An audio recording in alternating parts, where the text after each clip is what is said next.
Muli po mga kapatid at mga kababayan, bago po tayo magpasimula, tayo po ay lumapit sa Diyos sa pamamagitan po ng pananalangin. Sama-sama po tayong dumulog. Panginoon, naming Diyos, Ama naming makapangyarihan sa lahat, sa pangalan po ng iyong bugtong na anak, muli po kaming sama-sama amang naghahandog sa iyo ng isang taos na pasasalamat sa kabutihang loob mo po sa bawat isa sa amin. Itinulot mong kami po ay makatuklas ng iyong mga kalooban. Bagamat kami mga taong marami na pong nagawang kasalanan, marami ng pagkakataong napagdamdam ka namin, Ama, bunga po ng aming pagkakalugmok sa sari-saring mga masama at mga kalayawan. Ngunit naawa ka pa rin, Ama, itinulot mong mapakinggan namin ang pangangaral ng iyong mga salita. Sana po maawa ka sa bawat isang kaluluwang kusang loob at nagpipilit amang makapanumbalik loob sa iyo, makasunod sa iyong kalooban. Makapasok nawa sa puso, matanim ng malalim sa ubod ng aming mga kalooban ang iyong mga palatuntunan, at tulungan mo kaming lahat na masunod po ang ipinag-uutos mo sa aming mga tao upang maging dapat ang aming mga kaluluwa. Ipatawad mo po at linisin nawa ang karubihan ng aming mga puso at muli mo po kaming samahan sa aming pagdudulang ng iyong mga salita. Maraming salamat po sa iyo, Ama, sa pangalan ng aming Panginoong Hesukristo.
Sumatin po ang kapayapaan ng Diyos. Magandang araw po sa inyong lahat sa amin pong mga panauhin. Kasama po ang ating mga kapatid sa Church of God International. Muli po kami nagpapasalamat sa Panginoon. Mayroon kaming mabuting pagkakataon upang muling maibahagi sa inyo ang amin pong pananampalataya at mapag-aralan natin ang doktrina ng ating Panginoong Heso Kristo. Ito na po ang ating ika-12 araw ng pag-aaral ng ating pong natin pong ginagawa at kung loloobin ng Diyos ay hanggang Thursday po tayo para po sa kabuuan dito pong ating ginagawang mass indoctrination.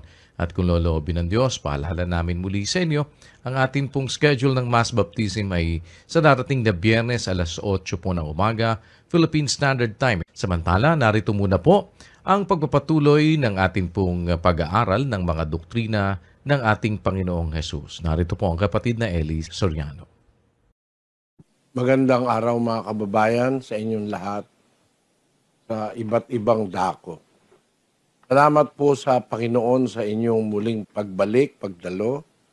Ang akin pong paniniwala doon sa bumabalik ay inaakay kayo ng Panginoon para bumalik at makinig ng kanyang salita.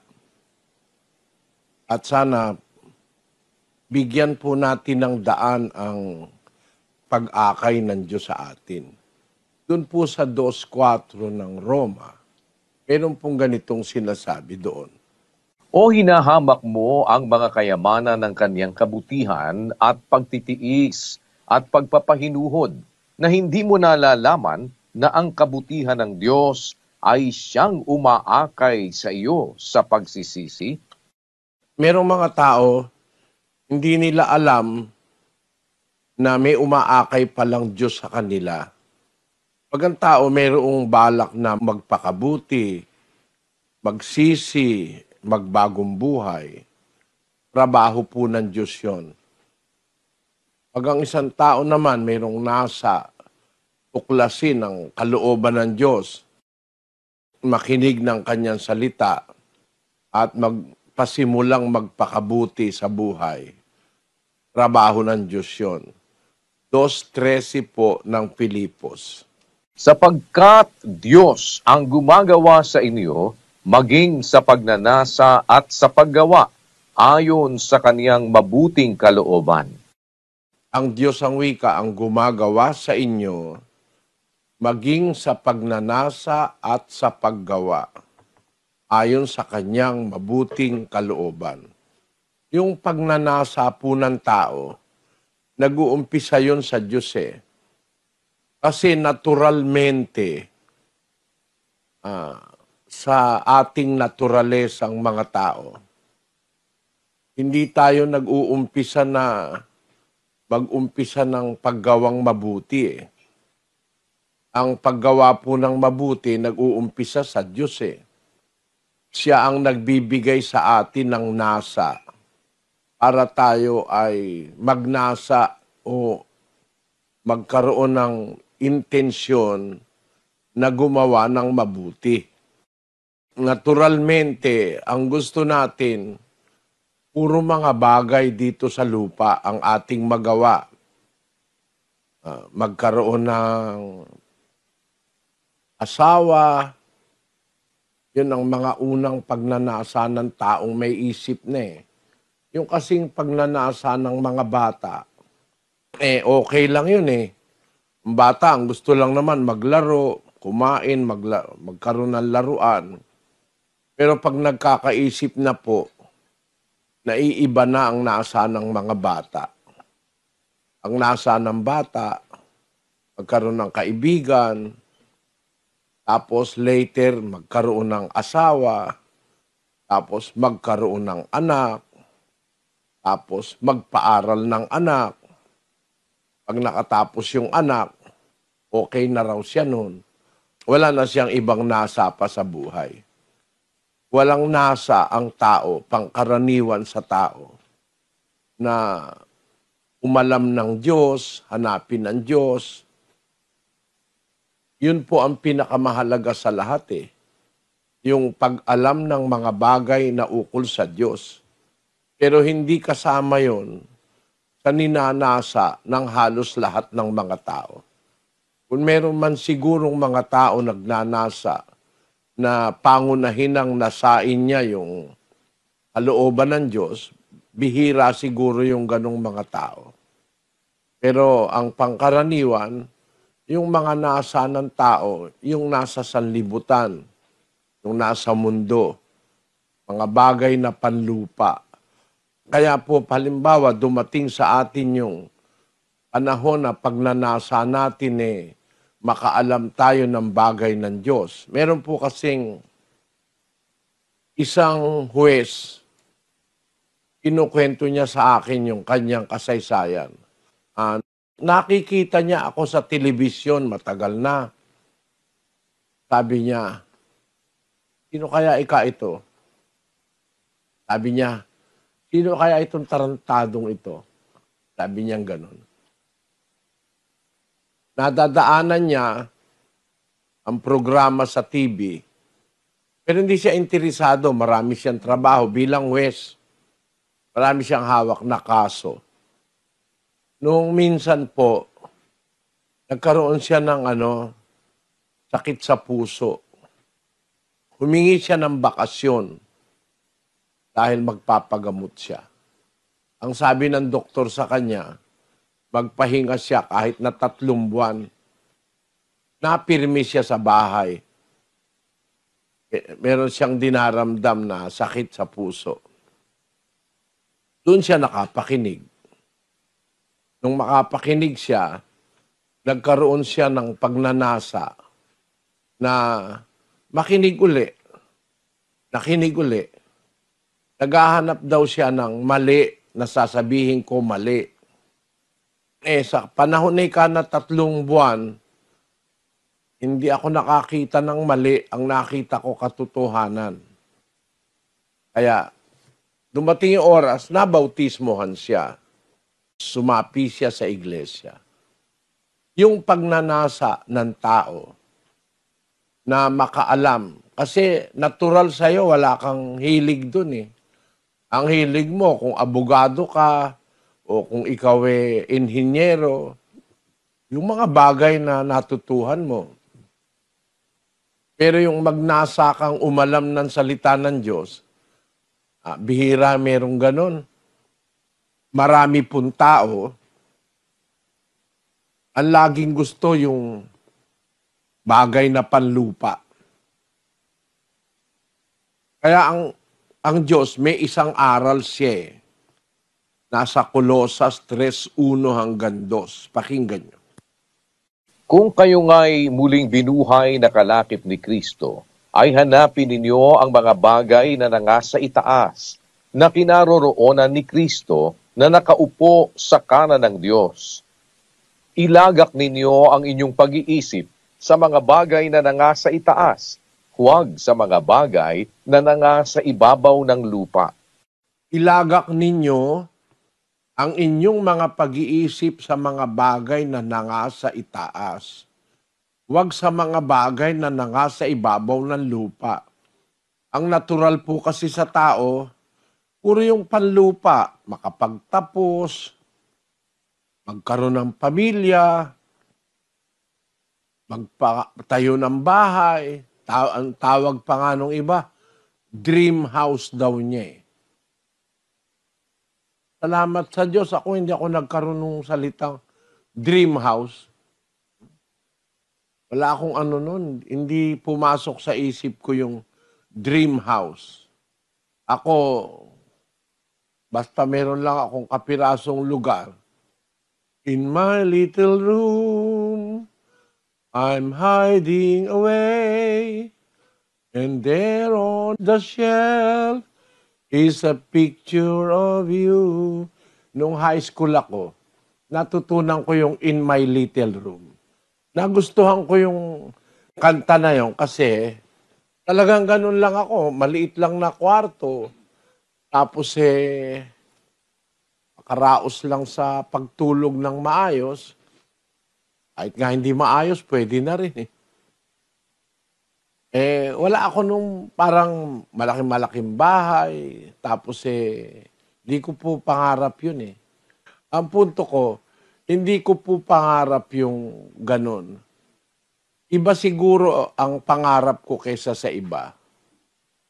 Pero salamat sa Diyos, hindi ako nagkaroon ng ganung magkaroon ng magandang bahay, magkaroon ng kung ano-ano sa buhay. Pero ako po ay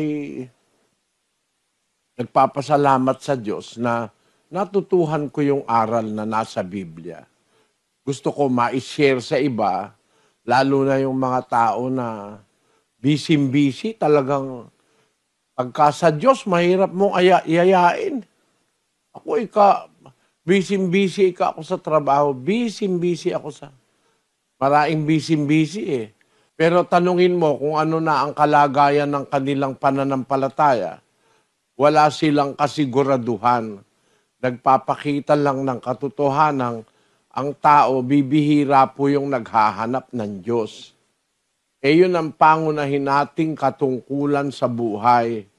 Ginawa niya sa isa, 17:26, kapatid na Daniel hanggang 27. At ginawa niya sa isa ang bawat bansa ng mga tao upang magsipanahan sa balat ng buong lupa na itinakda ang kanilang talagang ayos ng mga kapanahunan at ang mga hangganan ng kanilang tahanan upang kanilang hanapin ang Diyos. Baka sakaling maapuhap nila siya at siya'y masumpungan, bagaman hindi siya malayo sa bawat isa sa atin. Sapagkat sa Kanya, tayo'y nangabubuhay at nagsisikilos at mayroon tayong pagkatao. Yun. Nagaya Kung napansin nyo, sa Kanya tayo nangabubuhay. Kung hindi tayo binubuhay ng Diyos, hindi naman tayo mabubuhay. Sa Kanya tayo nabubuhay. Sa Kanya tayo nagsisikilos. At mayroon tayong pagkatao. Kaya nga, ginawa niya ang tao para manahan sa balat ng buong lupa upang kanilang hanapin ang Diyos. Obligasyon po nating hanapin ang ating manlalalang. English, kapatid na Daniel. that they should seek the Lord, if haply they might feel after him and find him, though he be not far from every one of us. Ayon. Ang ating obligasyon, hanapin natin ang Diyos. Hindi man siya malayo sa atin paghahanapin natin siya. Kaya lang, yung hindi naghahanap, malayo talaga sa kanila. Pero kung naghahanap ka, makikita mo siya Sapagkat sabi ng Diyos, masusumpungan ako ng mga naghahanap sa akin. Salita ng Diyos yun. At sa kanyang pagmamahal, kuminsan, hindi ka man naghahanap, masusumpungan mo pa rin siya. Sabi dun sa aklat ng Isayas. Kaya po, obligasyon nating hanapin ng Diyos.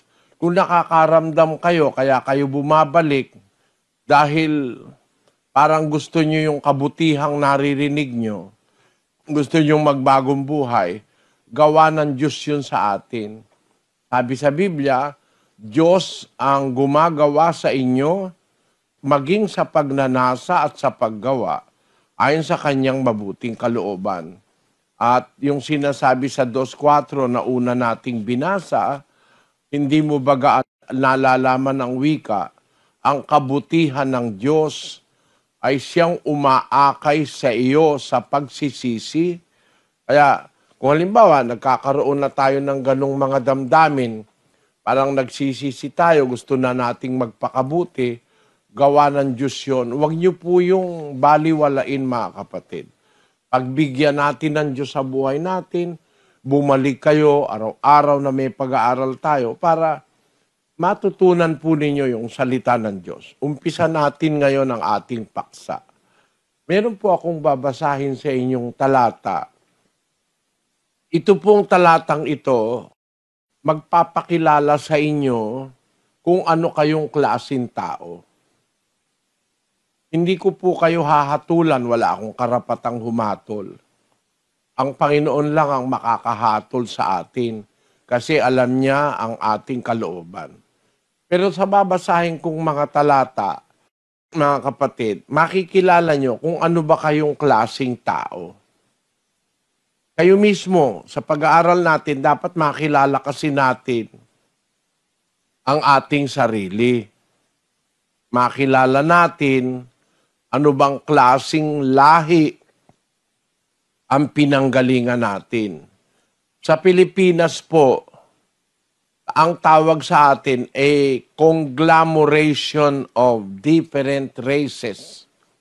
Sa Japan po, nung araw, bago mag-World War II, halos ang Japan intact. Bawal po silang mag-asawa sa iba. Sila-sila. Merong ganong policy ang Japan nung araw. Yung kanilang lahi, parang hindi sila po pwedeng basta mahaluan ng ibang lahi. Meron pong ganong mga rasa o race ng tao sa mundo. Parang yung Roma nung araw, yung kanilang gobernador, pagka hindi ka taga-Roma, pinapaalis ka. Meron pong ganong mga rasa. Para makita nyo lang ang punto ko, basahin natin ang 18:2 ng Gawa. At nasumpungan niya ang isang Hudyo na nagngangalang Aquila, isang lalaking tubo sa Ponto, na hindi pa nalalaong nanggagaling sa Italia, kasama ni Priscilla na kanyang asawa, sapagkat ipinag-utos ni Claudio na ang lahat ng mga Hudyo ay magsialis sa Roma, at siya'y lumapit sa kanila. Ang sabi ni Lucas, kaya pala si Priscilla saka si Aquila galing sa Italia. Kaya pala nagkaroon sila ng connection kay Pablo. Kasi ang mag-asawang ito nakatira sa Roma. Ipinag-utos si Claudio na ang mga Hudyo magsialis sa Roma. Yon. Makikita nyo, merong mga lahi, ayaw nila na mahahaluan sila ng ibang lahi. Ganun po ang Hapon bago magkadigma yung Second World War. Pero tayo pong Pilipino, ang atin pong bansa, bukas dumating ang mga Arabo sa Mindanao, nagtatag ng kanilang colony ron. Kaya nga yung mga taga Mindanao, ang karamihan doon nung araw, mga Muslim Dala-dala ng mga Arabo yung paniniwalang Islam. Doon sila, nauna pa sila sa Katoliko kung nag-aaral kayo ng istorya. Ang punto, sa Pilipinas, kumubukas tayo, nakarating po sa Pilipinas ang Islam, tapos sa bandang Bisaya, nang dumating naman si Magallanes, si Ferdinand Magellan, naumpisahan naman doon ang Katolisismo sa Bisaya. Actually, nag-umpisa sila doon nung maglanding ang crew ni Magellan doon sa Mactan, sa Cebu. Tapos, lumaganap na yung Katolisismo. Sa Luzon, walang pumunta Walang nauna Ang punto ko, mga kapatid, sa Luzon, may nakarating ditong lahi ng mga Hudyo Nung pinag-usig ang mga Hudyo ng mga Aliman, may nakarating po rito sa Luzon na lahi ng mga Hudyo. Tinanggap sila ni Presidente Manuel Quezon. Mahigit na 1,000 Hudyo ang pinapasok ni Presidente Quezon. Nung itaboy ng mga Aliman ang mga Hudyo sa Europa, dito sila nakakita ng pagsalubong. Eto, sandali lang po ito. Pakinggan nyo. The 1930s were a dark time in Europe. The Nazi Party steadily moving toward the final solution of what they called their Jewish problem. Stormtroopers swept across Germany and Austria. burning synagogues, smashing and looting Jewish businesses. Jewish families quit their jobs, packed up their belongings, and fled for their lives. Many, even most, found there was nowhere to go. Nation after nation closed their borders. On the other side of the world, however, one nation opened its doors. More than 1,000 people attended a rally in Manila saying that Hitler had violated the inherent right of every man to freedom, life, and the pursuit of happiness. And to newly elected President Manuel Quezon, it was not a question of whether his country would help, but why other nations did not. Other countries perhaps did not think it that important. I don't presume to say. But I know that Dad had the moral courage to do it because he believed in the sanctity of human life and the right of people to live life as they believe they should. President Quezon showed the highest cards when he said simply, "It's the right thing to do." In the end, a deal made over poker, bourbon, and cigars would mean escape for over 1,300 European Jews. Most Filipinos are familiar with Schindler's List. Very few Filipinos know that Quezon was in his own way a kind of Schindler. Saying that the Filipinos would be glad that when the time of need came, their country was willing to extend a hand of welcome, Quezon opened his country and even a portion of Marikina, his private estate, to the desperate refugees. And the second mail, we got an announcement, a letter that said you've been accepted for a position in the Philippines. We went to the Kita nyo, mahigit na 1,300 Hudyo ang pinapasok ni Presidente Quezon sa Maynila noong 1930, bago ang Second World War. Kaya may nakarating na lahing Hudyo dito sa Pilipinas. Tayo pong mga Pilipino, halo-halo na tayo ngayon. Meron tayong lahing Hapon, meron tayong lahing Malaysian, meron tayong lahing Chinese, meron tayong lahing Amerika, meron tayong lahing Hudyo. Kung ano-ano na po ang pinag-ugatan natin. Ang punto ko, mga kapatid, ngayong ating henerasyon, kung saan man tayo nanggaling na lahi, meron pong utos ang Diyos, hanapin siya ng tao upang kanilang hanapin ang Diyos. Baka sakaling maapuhap siya at siya'y masumpungan, bagaman di siya malayo sa bawat isa sa atin. Ang Diyos ay masusumpungan natin kung hahanapin natin. Pero kung tayo ay hindi naghahanap ng Diyos, malayo siya sa atin. Malapit lang naman siya doon sa mga naghahanap sa Kanya. Hindi niya sila papahirapan. Masusumpungan nila siya dahil pagka hinahanap mo siya, malapit siya. Pero pagka hindi ka naghahanap ng Diyos, malayo ka . Basahin natin ang 2, kapatid na Daniel. Kaya nga alalahanin ninyo na kayo noong una, mga hintil sa laman, tinatawag na di pagtutuli, niyaong tinatawag na pagtutuli sa laman, na ginawa ng mga kamay. Na kayo ng panahong yaon ay mga hiwalay kay Kristo, na mga di kabilang sa bansa ng Israel, at mga taga-ibang lupa tungkol sa mga tipan ng pangako, na walang pag-asa at walang Diyos sa sanglibutan. Ayon, sabi ng Apostol Pablo, merong mga tao, kagaya ng mga taga-Efeso nung araw, nung panahong yaon, hiwalay kayo kay Kristo, hindi kayo kabilang sa bansa ng Israel, taga-ibang lupa tungkol sa tipan ng pangako, na walang pag-asa at walang Diyos sa sanlibutan. Merong mga tao malayo sa Diyos . Tapos sa 13, Datapwat ngayon kay Kristo Jesus, kayo na noong panahon ay nalalayo, ay inilapit sa pamamagitan ng dugo ni Kristo. nung panahon na yon, nalalayo kayo, ngayon, dahil kay Kristo, ay nalapit na kayo. Kaya alam nyo mga kapatid, meron talagang obligasyon tayong hanapin ng Diyos at mapalapit tayo sa Diyos. At kung nagnanasa kayo ngayon na bumalik, maganda pong senyal yon. Magandang palatandaan mga kapatid, na may umaakay na Diyos sa inyo. At ang katapusan po nating pag-aaral ay sa Huwebes ng gabi, tapos sa Biyernes po, kung loloobin ng Diyos, magbabautismo tayo doon sa makakatanggap at gustong magbautismo.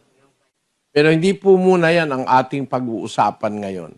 Ang atin po ngayong pag-uusapan, gusto ko lang ipakita sa inyo kung bakit baka nararamdaman nyo.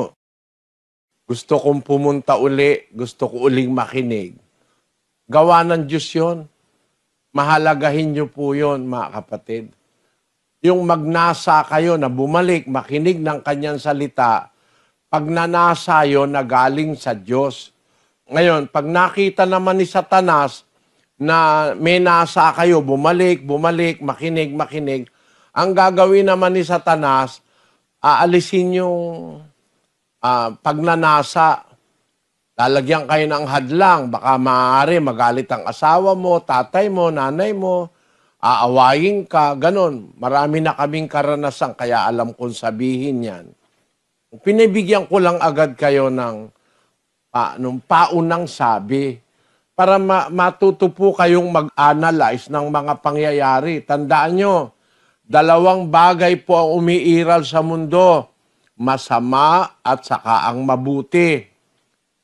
Ang mabuti dapat manaig sa atin.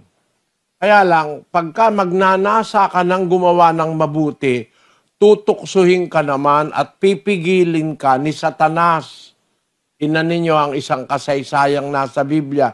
Pakinggan nyo lang po ito, mga kapatid. Maaring maganap ito sa inyo. Sa isang talata ng Gawa, Kapitulo 13, versikulo 7. Nakasama ng Prokonsul Sergio Paulo, lalaking matalino. Ito rin ang nagpatawag kay Bernabe at kay Saulo at minimithing mapakinggan ang salita ng Diyos. Datapwat si Elimas na manggagaway, sapagkat ganito nga ang pakahulugan sa kaniyang pangalan, ay humadlang sa kanila na pinagsisikapang ihiwalay sa pananampalataya ang prokonsul. Datapwat si Saulo na tinatawag ding Pablo, na puspos ng Espiritu Santo, ay itinitig sa kanya ang kaniyang mga mata. At sinabi, O puspos ng lahat ng karayaan at ng lahat ng kasamaan, ikaw na anak ng Diablo, ikaw na kaaway ng lahat ng katwiran. Hindi ka baga titigil ng pagpapasama sa mga daang matuwid ng Panginoon? Tingnan ninyo, isang prokonsul, mataas na tao sa panahon ng mga apostol, isang otoridad ng gobyerno. Ang prokonsul, nagnanais na makinig, pinatawag nga si Pablo at saka si Bernabe. Minimithi niyang mapakinggan ang salita ng Diyos. Ang sabi sa 13:7, minimithing mapakinggan ang salita ng Diyos.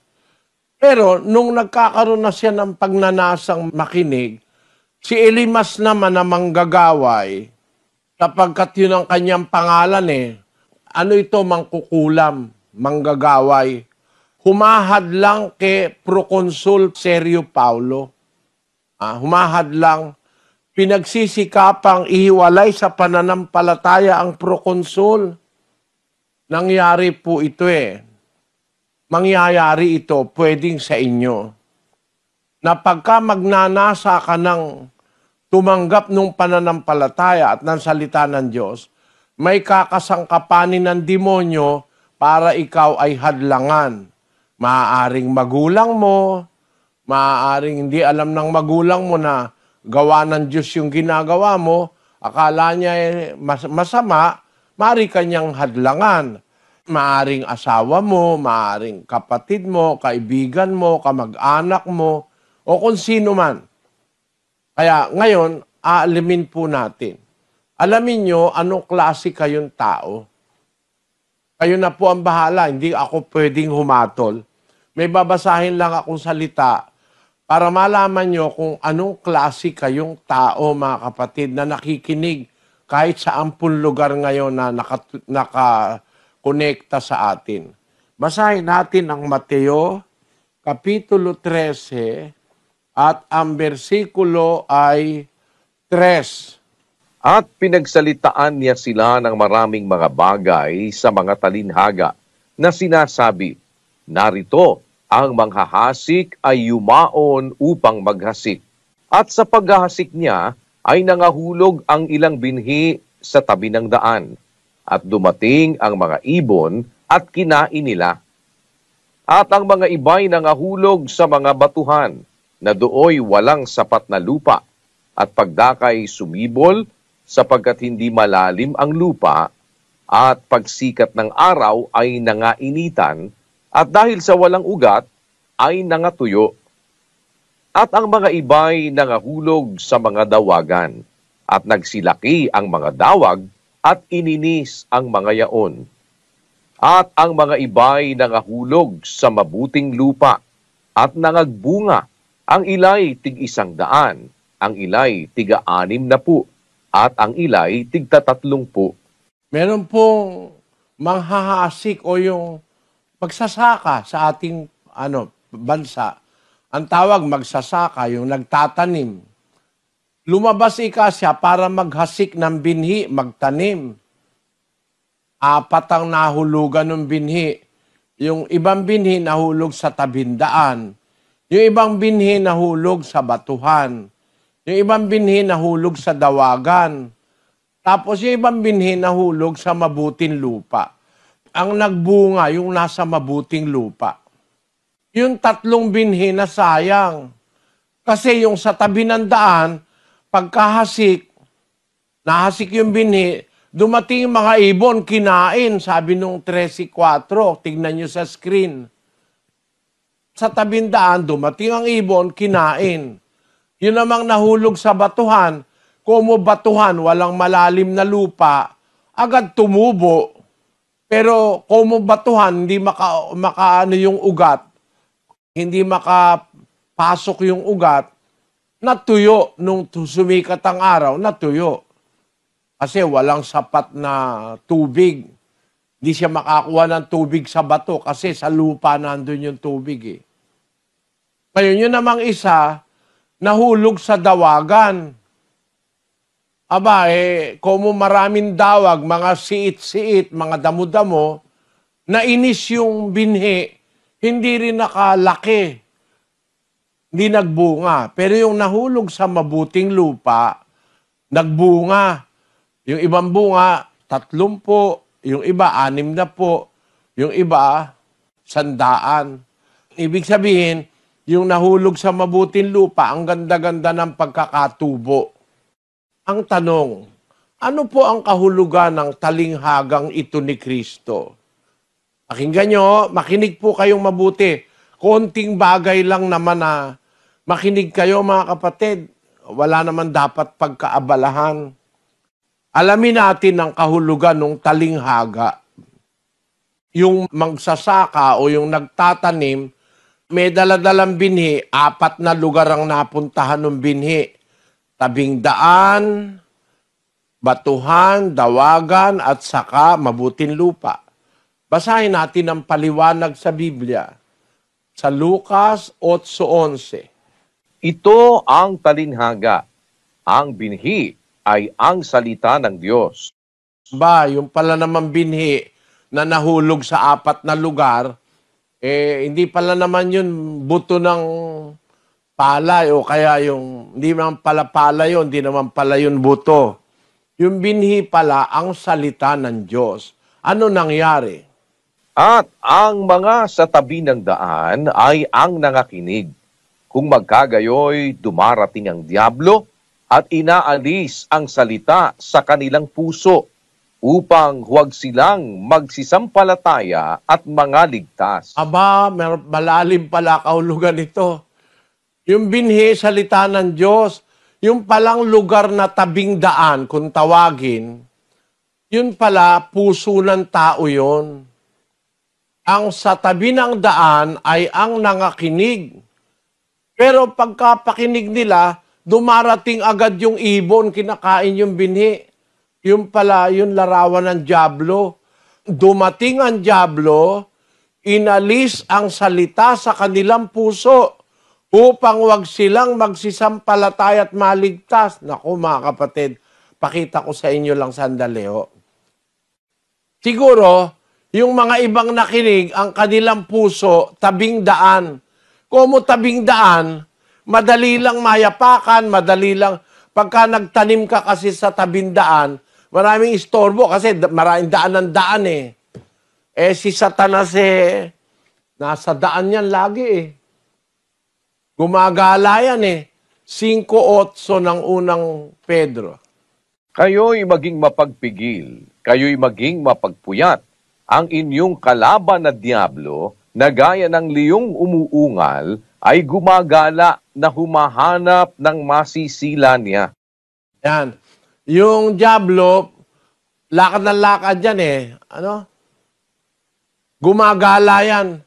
Kaya kung ikaw nasa tabi ng daan, madali kanyang maa-access, madali kanyang mapupuntahan. Kaya yung nasa tabi ka ng daan, nakinig.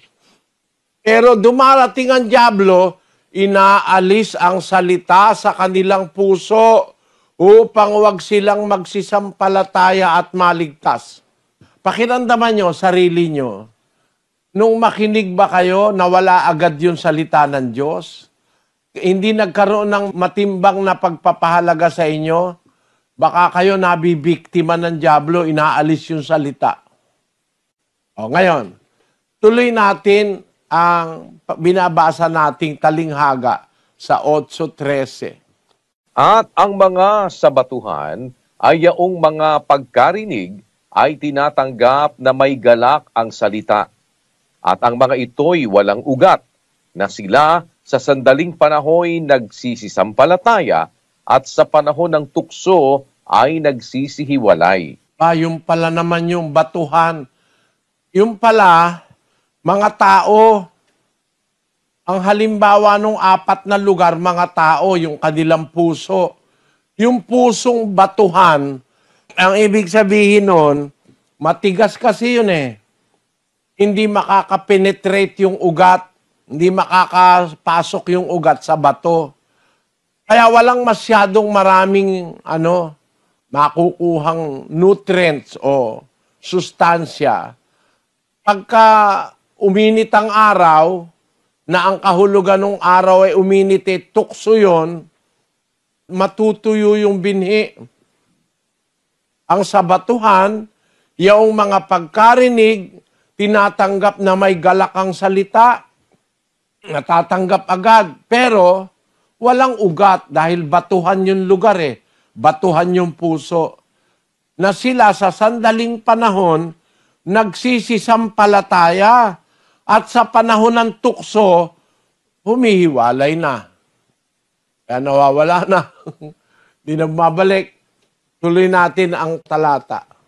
At ang nahulog sa dawagan ay ito ang nangakinig. At samantalang sila'y nagsisiyaon sa kanilang lakad, ay iniini sila ng mga pagsusumakit at mga kayamanan at mga kalayawan sa buhay na ito, at hindi nangagbubunga ng kasakdalan. Yun naman palang dawagan, ang kahulugan pala ng mga dawag, yun yung mga ambisyon, mga kayamanan, mga kalayawan, mga bisyo, dawag yun.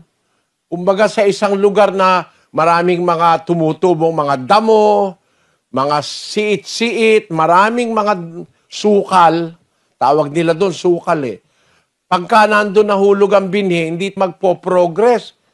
Hindi lalago. Kung minsan matataas pa yung dawag. Naiinis yung binhi. Hindi ka magbubunga ng kasakdalan. Yun ang nangyayari. Pagka yung binhi na salita ng Diyos, nahulog sa isang pusong madawag. Ang madawag na puso, yung maraming bisyo, maraming mga pangarap sa buhay, mga ambisyon. Wala siyang hilig sa salita ng Diyos. Ang gusto niya, ambisyon. Mga bisyo, mga droga, kung ano-ano. Punta tayo sa ika-4 na puso. At ang sa mabuting lupa ay ang mga pusong timtiman at mabuti, na iniingatan ang salita pagkarinig at nangagbubungang may pagtitiis. Yun. Yung pala namang mabuting lupa, mga pusong timtiman at mabuti, na iniingatan ang salita pagkarinig at nangagbubungang may pagtitiis. Mga kapatid, 4 lang po yan. Hindi po mahirap tandaan. Ang gagawin nyo lang ngayon, papakiramdaman nyo yung puso nyo. Ano ka ba dyan? Tabindaan na madaling inaalis ng dyablo yung narinig mong salita? Meron naman, batuhan, matigas na puso, hindi makapag-ugat yung salita. Kaya hindi rin magbubunga. Pag sumikat ang araw ng matindi, pagdating ng mga pagsubok at mga tukso, lanta yung binhi, nalalanta. Yun namang isang puso, dawagan, maraming bisyo, maraming mga alalahanin sa buhay, maraming ambisyon. Pag tinaniman mo ng salita ng Diyos, naiinis nun dawag yung salita, hindi nagbubunga ng maayos.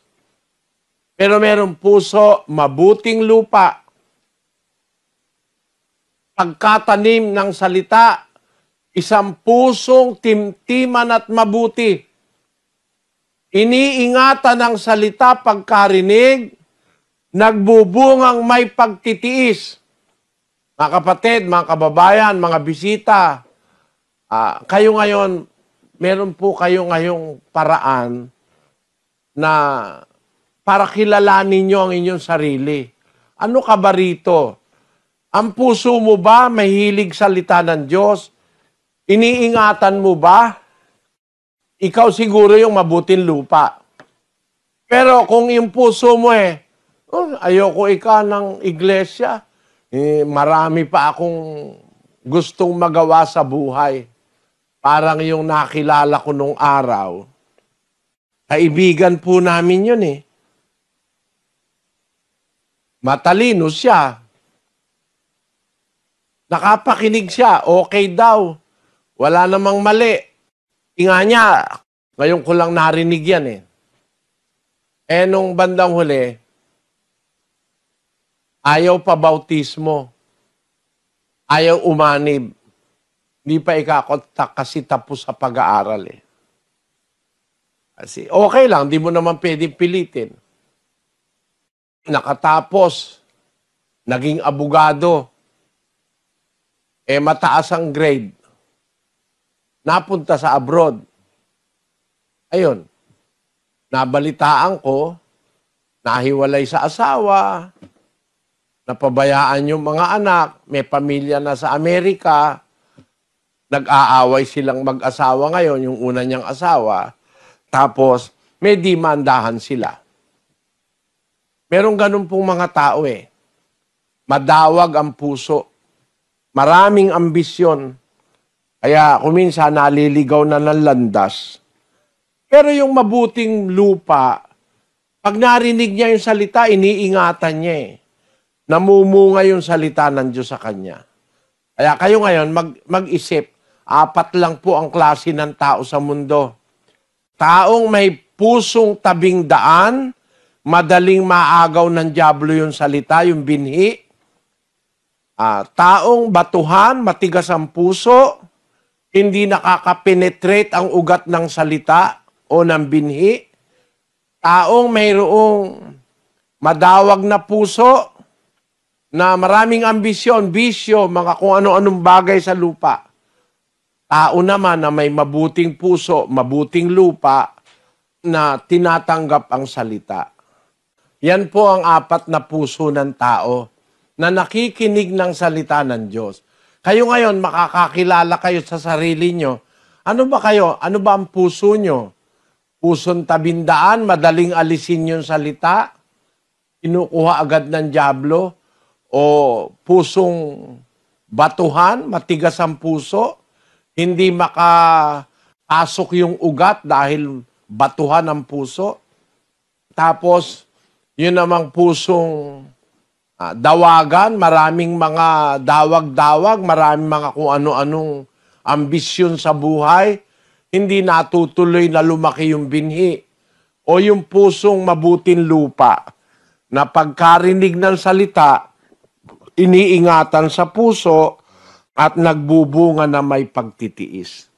4 na klase, 4 na puso. Ang nakakalungkot, isa lang yung mabuting lupa. Mas marami pala sa tao, ang puso masama. Kayo naman ang makakahatol nun. Di ba, mas maraming masama sa mundo, mga kapatid? Huwag kayong magagalit. Mas maraming masama sa mundo eh. Mas marami. Ang daming mga mamamatay tao. Meron, hindi naman mamamatay tao, sugarol naman. Lasenggo naman. Meron, di naman lasenggo, wala naman bisyo. Ano naman, babaero naman. At meron naman, drug addict, lahat ng bisyo nasa kanya. Iniinom niya. Tikap syrup, iniinom niya. Maraming ganon. Sa mundo, napakarami pong masama.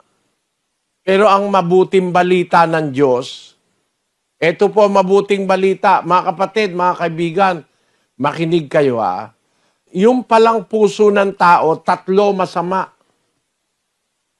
Katutubo ng masama ang puso. Pero may pag-asa pala dyan, ayon sa Biblia. Pakinggan nyo, Ezekiel 36:26.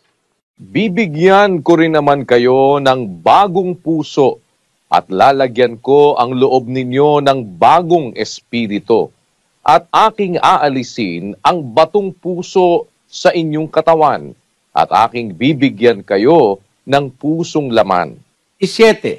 At aking ilalagay ang aking espiritu sa loob ninyo at palalakarin ko kayo ng ayon sa aking mga palatuntunan at inyong iingatan ang aking mga kahatulan at isasagawa. At kayo'y magsisitahan sa lupain na ibinigay ko sa inyong mga magulang, at kayo'y magiging aking bayan, at ako'y magiging inyong Diyos. Aba, yung palang bayan ng Diyos sa Biblia, yung iglesyang sa Diyos, aba, hindi po pala puro mabubuting tao yan. Gagawin niyang bayan ng Diyos, yung may masasamang puso. Sabi ng Diyos, bibigyan ko kayo ng bagong puso. Posible pala yun, mga kapatid. O, tinan ninyo ang salita ng Diyos sa Biblia. Talagang garantisado, walang paltos. Totoo ito eh. Bakit totoo ito? Kung pag-uusap natin sa siyensya, sa medisina, mamamatay na lang yung tao eh. Sira ang puso eh. Nauso yung transplant. Pinalitan ng puso, nabuhay pa. Eto, pabasa ko sa inyo. Pakibasa mo, kapatid na Daniel.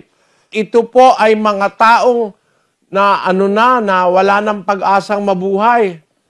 Dahil sa siyensya, nabuhay pa sila eh. Eto po. Guinness World Record longest surviving heart transplant patients, John McCafferty, who has lived 31 years and 5 days since his transplant on 20 October 1982 in Harefield, Middlesex, UK, as verified on 25 October 2013. Ted Nowakowski, who has lived for 34 years since his transplant on 25 April 1983. The record was verified on 25 April 2017. Inyo, mga kapatid, yan mamamatay na eh. Isa nabuhay pa ng 31 taon. Yung isa nabuhay pa ng 34 na taon dahil napalitan ng puso. Yan ay posible na ngayon sa siyensya. Ang Diyos, makapangyarihan sa lahat eh. At ang kanyang ipapalit na puso, hindi pusong literal. Hindi material na puso. Sabi niya, bibigyan ko kayo ng bagong puso. Lalagyan ko ang loob ninyo ng bagong espiritu. Possibility sa Diyos. Kung sa siyensya, kakapaglagay na sila ng bagong puso, sa espiritu, pwede tayong lagyan ng Diyos ng bagong puso. Huwag kayong mag-alala kung ang puso nyo maraming bisyo, maraming mga ambisyon, ang puso nyo bato, ang puso nyo madawag, ang puso nyo ay pusong tabing daan, may pag-asa naman pala tayo eh. Pwede tayong i-renovate ng Diyos. Baguhin ang ating puso, baguhin ang ating espiritu at pag-iisip. Tama po yan eh. Ako po kasi, halimbawa ko, sarili ko eh. Nung ako po ay nag-aaral sa high school, ako po ay scholar, mga kapatid. Hindi naman pagyayabang scholar ako. Ano po ako sa klase, maayos po ang aking kasaysayan. Mula grade 2 hanggang high school, hanggang 4th year, scholar po ako. Kaya naisip ko yung yung la verdad na mag-aral ng libre. Kasi po ako, nag-aral libre. Hindi ako nagbabayad ng matrikula. Hindi ako nagbabayad ng tuition fee. Ay mga kaskwela ko, buwan-buwan, nagbabayad Ako hindi. Kasi po, scholar ako mga kapatid. Mula elementary hanggang high school. Ngayon, ang akin po noon, ang ambisyon ko, maging siyentipiko, maging doktor. Sabi naman ng teacher ko sa high school, mas maganda Eli, mag-abogado ka. Sabi naman ng isa, mag-scientist ka. Sabi naman ng isa, mag-chemist ka. Andai ko naman kakong kukunin. Sabi ko, mga teacher ko kasi, yung teacher ko sa science, gusto niya, mag-chemist ako. Yung teacher ko sa social studies, gusto mag-abogado ako. Yung teacher ko dun sa economics yata ang tawag namin nung araw dun sa curriculum na yun. Ang gusto naman niya, mag-professor ako. Marami ko ambisyon nung araw, mga kapatid. Kaya kung mag-iisip kayo, makikita nyo yung aking mga pinagdaanan, 12 taon pa lang nagninegosyo na ako Sa edad na 16, may restaurant na po ako Nakapagtayo na ako ng restaurant. Yun, ayan nanay ko dyan, bata pa Mga 50 anyos lang ang nanay ko dyan Nakatayo na ako ng restaurant dyan sa Picampa, malapit sa UST, saka malapit sa FEU, dyan sa Espanya, sa Maynila. Ang aking pong pinagdaan ng buhay, nagpapakitang marami akong ambisyon. Gusto kong kumita, gusto kong magnegosyo, nag-aaral ako, etc. Pero nung makapakinig ako ng salita ng Diyos, nabago. Ayoko nang pumasok sa school. Kaya hindi na po ako nagkolehiyo Hindi ko na nga tinapos yung high school, 3 buwan pa. Pero pasado rin ako dahil ano po ang aking average sa school Nung ako po ay grade 3, ang aking average sa card, 99. Yung teacher ko nga sabi, this was the highest given grade in this school, sabi niya. Pinakamataas na grade sa card, 99, doon sa aming eskwela. Doon sa Tatalon Elementary School. Tapos, doon sa Magsaysay naman, bago ako huminto sa pag-aaral, ang average ko sa card, 93. Ang aking grade sa card. Pero nakapasa pa rin ako kasi huminto ako 3 buwan bago ang graduation. Pinapakita ko lang sa inyo mga kapatid, marami ko ambisyon. Ang katunayan, first year high school, ang binabasa kong libro ng siyensya para sa 3rd year, para sa 4th year, nauuna ako dun sa mga kaeskwela ko Kaya po pagkawala ang teacher, Halimbawa, meron teacher sa third year, absent. Ako ang substitute.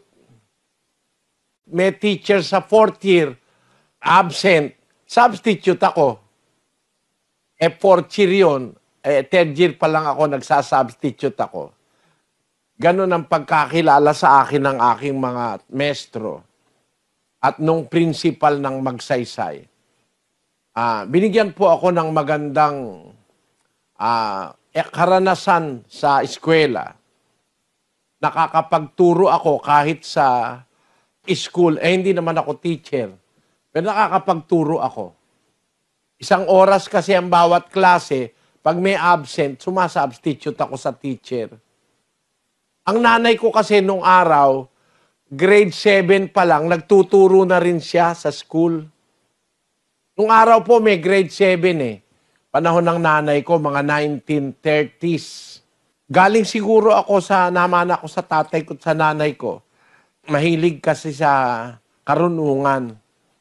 Pero nung ako po makapakinig ng aral ng Diyos, 3 buwan bago graduation, tumigil na po ako sa school. Na iba ang aking ambisyon. Awa naman ng Diyos, hindi naman po ako nagkamali. Sa pag-aaral ko ng Biblia, lalo pong lumawak ang aking kaalaman sa buhay ng tao. Nalaman ko ang aral ng Diyos, nalaman ko ang damdamin ng tao, nalaman ko ang ugali ng tao, natuklasan ko ang mga bagay na nasa tao. Kaya ngayon siguro, maiintindihan nyo, nasa Biblia ay sinasabi ko, tayo may 4 na puso ang tao eh. Meron tao ambisyoso, pusong dawagan. Meron tao mahina ang prinsipyo, madaling ma-persuade ng dyablo, pusong tabindaan yon. Meron tao mahina ang prinsipyo, madali lang makumbinsi. Kahit sa mali eh. Wala siyang paninindigan. Meron naman puso ay madawag, maraming ambisyon sa buhay.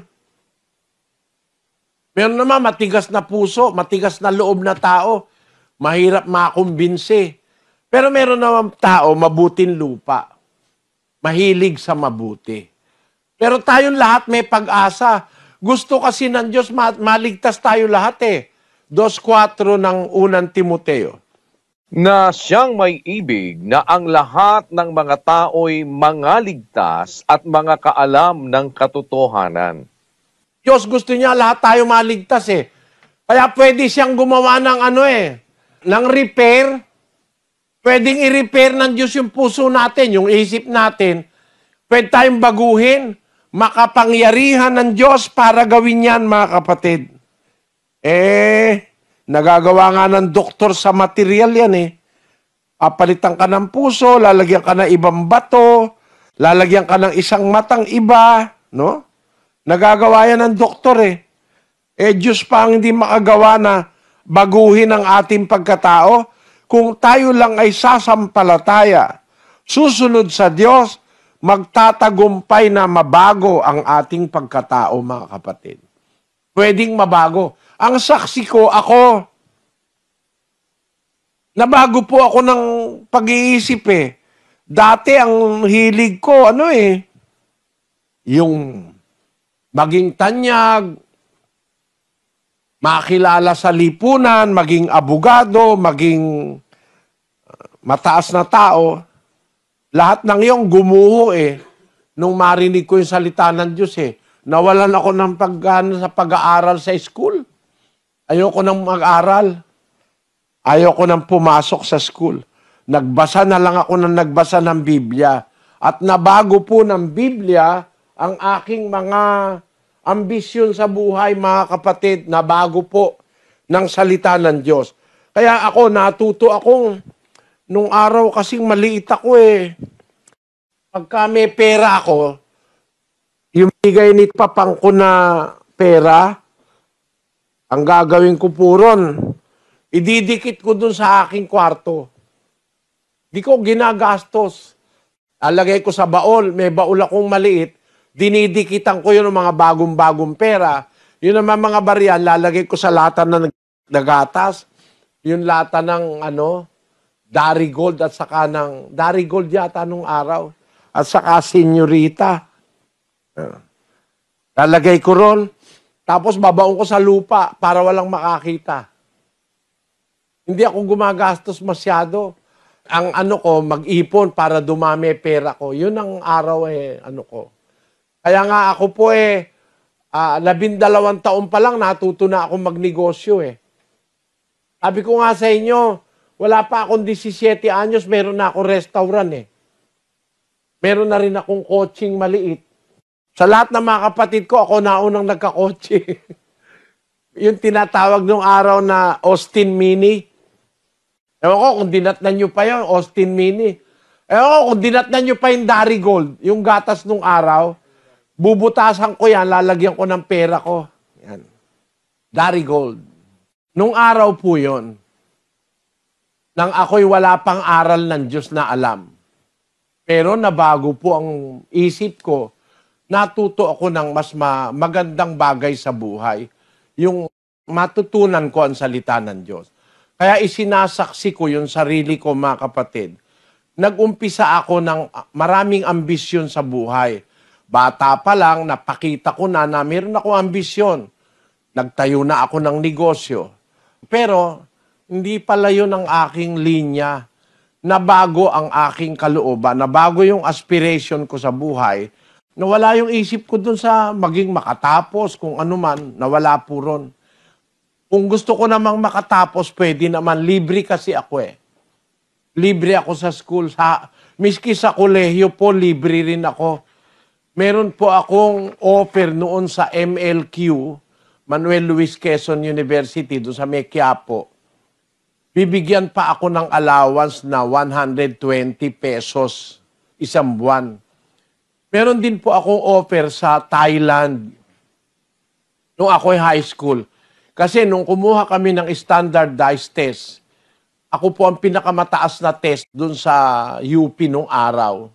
Meron kaming kinuhang test doon. Nakalimutan ko na kung anong taon yun exchange student. Ang Pilipinong estudyante na makakapasa sa test, dadalhin sa Thailand. Yun naman mga taga-Thailand na estudyante, dadalhin naman sa Pilipinas. Exchange student ang tawag nila. Ako po ang mataas dun sa test. Kaya pupunta ako ng Thailand. Ang nanay ko ayaw. Ayoko anak, sabi ng nanay ko. Kaya ayoko rin. Pero talagang ambisyon ko, talagang makatapos. Nabago po, mga kapatid, ng salita ng Diyos. At ngayon, di ako nagsisisi kahit kapiraso kasi ang natutunan ko, hindi matututunan sa lahat ng universidad sa mundo sa awa ng Panginoon. Kaya ang aking anyaya rin sa inyo, pakiramdaman nyo yung puso nyo mula ngayon, mga kapatid. Ano ba puso nyo? Tabindaan ba? Madali bang maalis yung salita? O natatandaan ninyo? Ibig sabihin, hindi kayo masyadong natatrabaho ng demonyo. Kasi pag tinrabaho ka niya, aalisin niya yung salita ng Diyos sa puso mo Kasi tabindaan. Meron naman puso, batuhan, matigas. Mahirap na tumubo yung ugat ng salita. Meron naman puso, madawag. Maraming mga kung ano-anong mga damo-damo. Naiinis yung salita, yung mga bisyo, mga kalayawan, mga pagsusumakit sa buhay. Yon. Pero meron pusong mabuting lupa. Wala namang dapat ipag-alala, mga kapatid, kasi kahit na ano ang puso mo, pagka sasampalataya ka, makapangyarihan ng Diyos para baguhin ang puso. Kung yun ng pusong literal, nababago ng doktor napapalitan Lalo naman sa espiritual, makapangyarihan ang Diyos. Uulitin ko po, kahit ano pang klase ng puso ang tao, meron siyang pag-asa. Ayaw kasi ng Diyos na merong isang mapapahamak sa atin Kung ang Diyos lang ang masusunod, walang mapapahamak Kaya lang minsan ang sinusunod natin yung ating sarili. Ang Diyos po ay makapangyarihang baguhin ang ating pagkatao, pati ating puso. Kung yung kutsilyo, yung blade ng doktor, nakakapagpalit ng puso, Yung Espiritu Santo ng Diyos. Alam nyo ba ang Espiritu, kung anong ginawa ng Espiritu, mga kapatid? Papakita ko sa inyo ang gawa ng Espiritu Santo. 1:2 ng Henesis. At ang lupa ay walang anyo at walang laman, at ang kadiliman ay sumasa ibabaw ng kalaliman, at ang Espiritu ng Diyos ay sumasa ibabaw ng tubig. Umpisa po, na ginagawa ng Diyos ang lupa wala pang anyo, wala pang laman. Pero ang Espiritu ng Diyos sumasa ibabaw ng tubig. Ang globo po kasi ng lupa, ang planet Earth, globo ng tubig nag-umpisa. Ayun, ang Espiritu ng Diyos nasa ibabaw ng tubig. Anong ginawa ng Espiritu ng Diyos? Basahin natin ang 104:30 ng awit. Pakinggan nyo. Iyong sinusugo ang iyong espiritu, sila'y nangalala lang, at iyong binabago ang balat ng lupa. Ang gumawa pala ng balat ng lupa, ang lumalang ng mga pagbabago sa lupa na nung umpisa walang anyo at walang laman, ang Espiritu Santo pala ng Diyos, mga kapatid. Yung ang wikang sinusugo ay ang Espiritu, nalalalang sila. Kaya nagkaroon ng ilog, dagat, bundok, kuweba, mga hills, Espiritu Santo pala ng Diyos ang gumawa nun.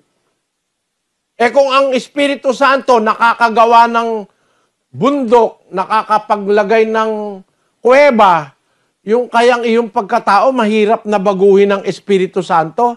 Hindi po mahirap baguhin yon. Chicken feed lang yon, sabi sa Tagalog. Napakadali para sa Diyos. Huwag ka lang tututol. Ibigay mo lang yung sarili mo, pasakop ka. Mababago puso mo, pati isip mo, kapatid. Kaya ng Diyos yan. Kahit ikaw ang pinakamasamang tao sa mundo, pwede kang baguhin.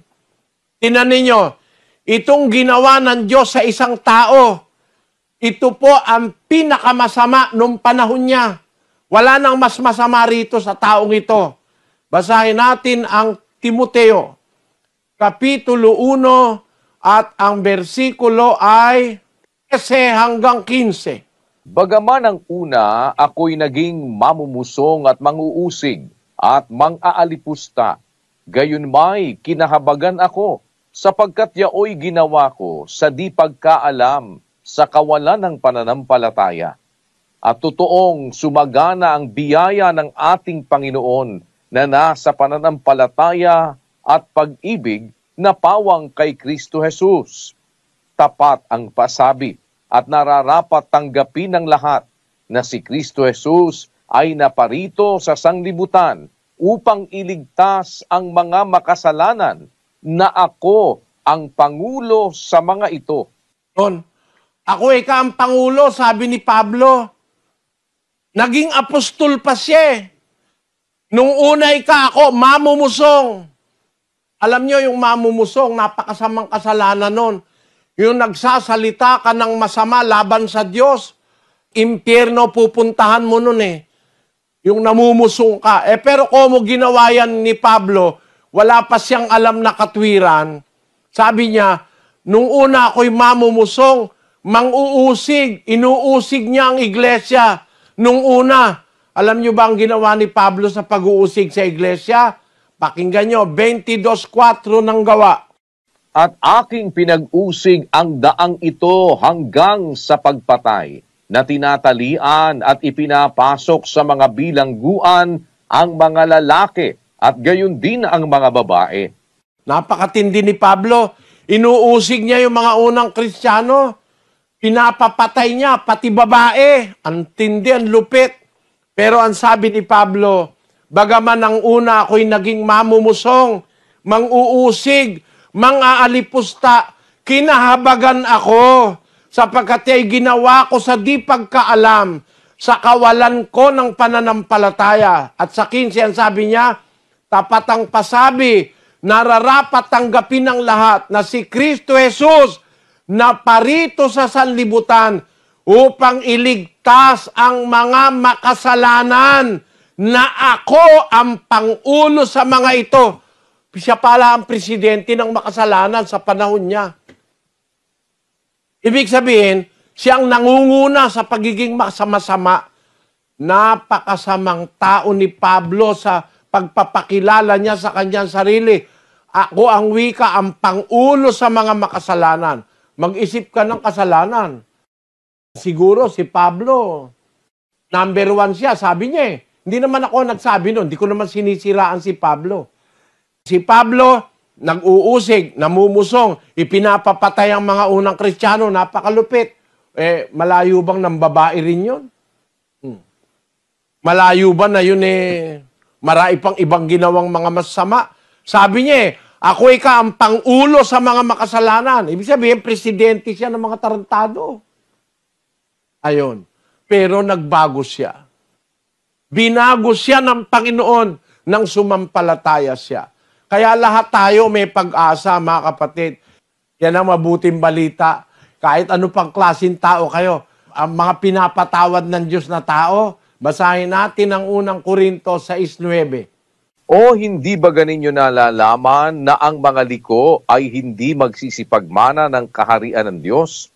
Huwag kayong padaya, kahit ang mga mapakiapid, ni ang mga mananamba sa Diyos-Diyusan, ni ang mga mangangalunya, ni ang mga nagsasababae, ni ang mga mapakiapid sa kapwa lalaki, ni ang mga magnanakaw, ni ang mga masasakim, ni ang mga manglalasing, ni ang mga mapagtungayaw, ni ang mga manglulupig, ay hindi mangagmamana ng kaharian ng Diyos.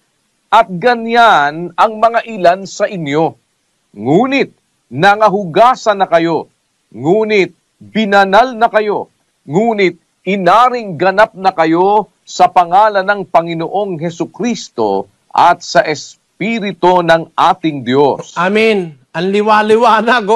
Marami palang klase ng mga masasamang taong naanib sa iglesia nung una.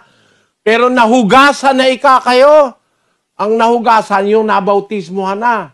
Eto, ang sabi niya, di nyo ba alam, yung mga liko, hindi magmamana ng kaharian ng Diyos? Kahit ang mga mapakiapid, mananamba sa Diyos-Diyusan, mangangalunya, mga nagsasababae, yung mga bading, ni ang mga mapakiapid sa kapwa lalaki, hindi naman bading yun. Yun yung pumapatol sa bading. No? Ni ang mga magnanakaw, ni ang mga masasakim, ni ang mga manglalasing, ni ang mga mapagtungayaw, ni ang mga manlulupig, hindi magmamana ng kaharian ng Diyos. Ganyan ang ilan sa inyo, sabi ni Pablo. Ngunit nangahugasan na kayo, binanal na kayo, inaring ganap na kayo sa pangalan ni Hesukristo at sa Espiritu ng ating Diyos. Nakita nyo, mga kapatid? Kahit sino ka pa, pwede ka maligtas.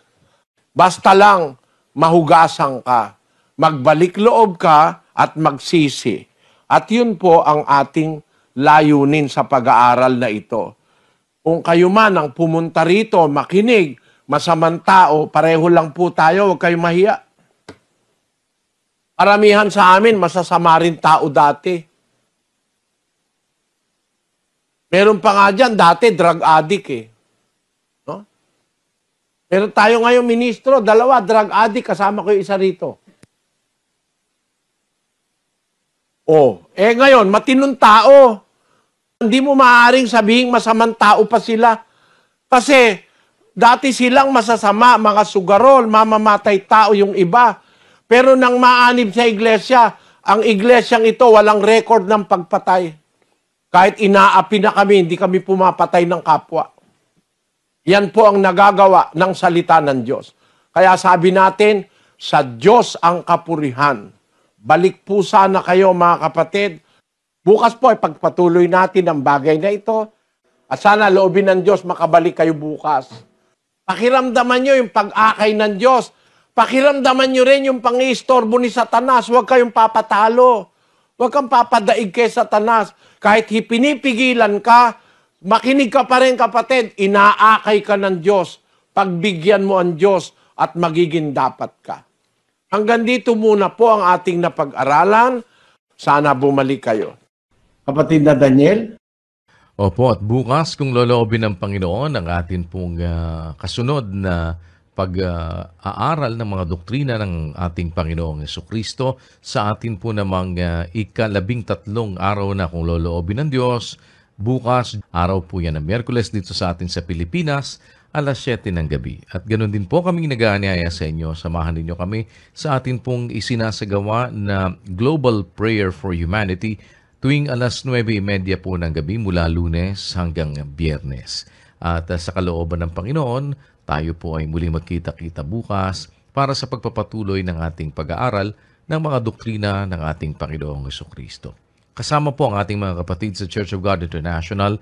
Muli po kami ay nagpapasalamat sa Panginoon at sa inyo pong lahat na nakiisa sa amin sa gabing ito. Subalit bago po tayo, pansamantalang maghiwa-hiwalay, kami po ay muling nag-aanyaya na samahan ninyo kami sa isang maikling pananalangin. Manalangin po tayo mga kapatid. Panginoon naming Diyos, amang makapangyarihan sa lahat. Sa pangalan po ng aming Panginoong Hesukristo, pinasasalamatan ka namin sa pagkakataong itong nagugol namin upang makinig ng iyong mga salita. Salamat po sa iyong mga pagtutuwid sa amin. Ikaw po ang nagpabago, maging ng aming mga puso. Nabuhay kami sa nakaraan, sa sari-saring kasamaan sa buhay na ito. Nahabag ka po sa amin. Kinikilala namin na walang hanggang utang na loob ang iyo pong pagdibigay ng halaga sa mga katulad naming wala naman pong halaga. Ama, sana po tulungan mo kami na maingatan namin sa aming mga puso ang iyong mga salita. Alalahanin mo ang mga sumusubaybay sa aming pag-aaral. Tulungan mo sila hanggang sa pagtatapos ng seryeng ito, na sana po ay maunawa nila ang halaga ng paglilingkod sa iyo. Ang aming mga nalalabi pang mga buhay, kung kami pa po'y magkakalooban mo. Sana po, Panginoon, magugol namin sa kasang-ayon lamang ng iyong banal na kalooban. At sa huli, masumpungan mo kaming karapat-dapat sa pinapangako mo pong buhay na walang hanggan. Bahala ka na po sa bawat isa sa amin. Sa magulong panahon na aming kinabubuhayan, mapanganib sa lahat ng mga dako. Wala po kaming ibang matatakbuhan kundi ikaw lamang. Ama, sa iyo po namin itinitiwala ang lahat. Marami pong salamat sa pangalan ng aming tagapagligtas na si Kristo Jesus. Amen.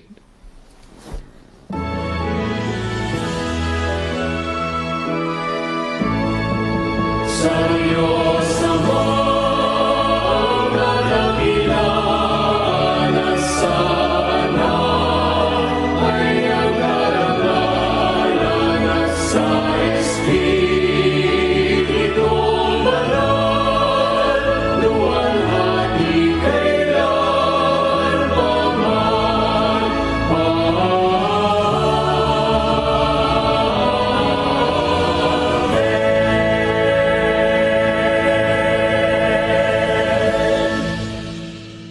Ang walang hanggang pag-ibig ng ating Diyos amang nasa mga langit, ang biyaya ng pagliligtas at pagpapagaling ng ating Panginoong Hesukristo at ang pakikipisan ng Santong Espiritu, siya nawang manahan sa ating mga puso, magpakailan-kailanman. Amen.